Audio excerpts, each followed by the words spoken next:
প্রত্যেক নবীকে মৃত্যুর পূর্বে মালাকুল মউত জানায়, অনুমতি চায়। অনুমতি না নিয়ে কোনো নবীর জান কবজ করা হয় নাই। তো ইব্রাহিম আলাইহিস সালাম বললেন, আজরাইল, আমার একটা ছোট্ট প্রশ্ন আছে আল্লাহর কাছে, তুমি একটু জিগাইয়া আসো। যাও তুমি জিগাও।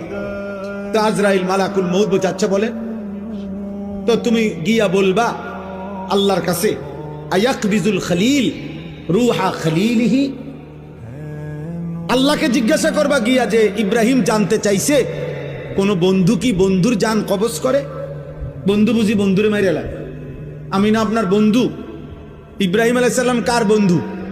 কথা বলে না, আল্লাহর বন্ধু কিনা? তো ইব্রাহিম আলাইহিস সালাম বলতেছে, যাও গিয়া জিগাও কি বন্ধু এটা? বন্ধু বন্ধুরে মারতে কয়? বন্ধু বুঝি বন্ধুর জান কবজ করে? সুবহানাল্লাহ। আল্লাহ তাআলা তখন বললেন,